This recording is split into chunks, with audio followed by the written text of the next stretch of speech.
Okay, well, now that we got the biggest part of the mess cleaned up down here, I showed you just a little bit earlier in this video what kind of mess I got myself into.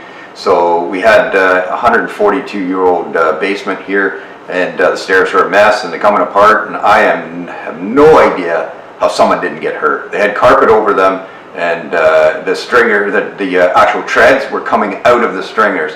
So some were just hanging in midair. I have no idea what on earth held them together, like most of this house when we first bought it. So it's getting better every time. So come on down and I'll show you a 142-year-old basement. So as you can see, what we've done is, so a couple things. This here, I'm all about good storage and that, so this was all dead space in here, and we're always needing more space. We have kids here and there's family, so I made all these shelves in here, and they're kind of organized, but you know, it'll take time. But it's a great place to put our pop and our water, and I've got, you know, different things. We've got, you know, felt things in there, and we've got you know, spare dish rags and stuff. You know, there's batteries in another, there's craft stuff in another one.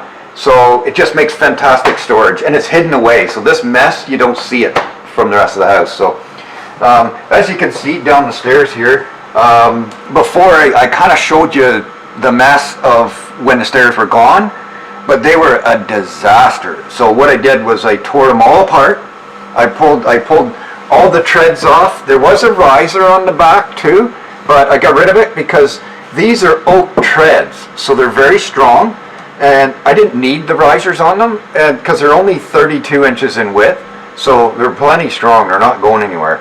So once I pulled all the nails off and pulled the stringers all apart, I actually put it all together, and then I screwed it all together, and then I have blocks, and I have it screwed to a post here, so the stringer, there's no movement in it now. It's not, it doesn't creak, it doesn't, you know, it's not a mess.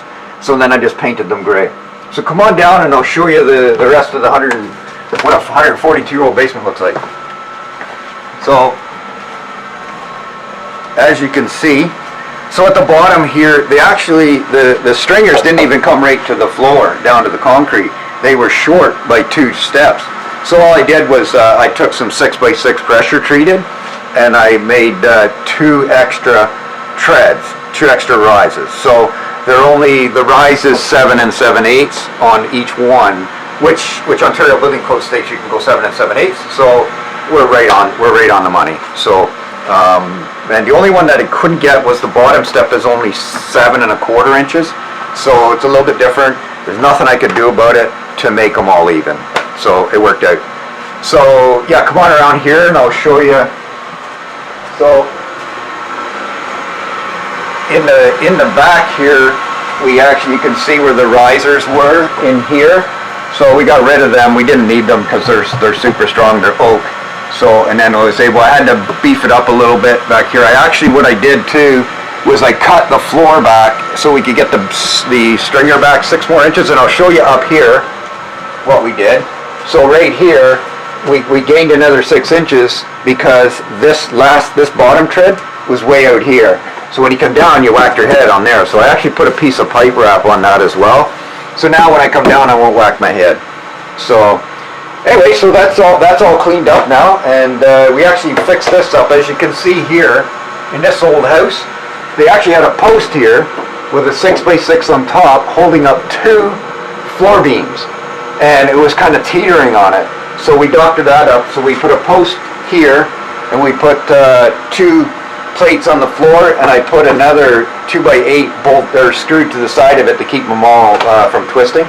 So now it's super strong. It's not going anywhere anyhow. So anyways, this is you know, 140-year-old basement. The concrete, the actual wall itself, it's not a stone wall. So this house was actually moved here at some point. We don't know when. Maybe back in the 40s or 50s. But it's a poured concrete wall. If it was the original foundation, it would be all stone, but it's not. So anyways, that's a 142-year-old basement for you. So anyways, as you can see, everything is all neat and tidy and cleaned up, and it's a good strong set of stairs now. I don't have to worry about the guy taking the water heater up, because somebody did take one up here, and I don't know how they didn't go through the stairs. But so anyways, all cleaned up and ready to go. So if you have any basement stories, or people who doing renos in basements and fixing things up, by all means, love to hear from you. And anyways, feel free to share and like this video. Maybe it'll help somebody else with their projects, but I'm always looking for ideas of doing videos. So anyways, until next time, have yourself a great day, and happy renovating.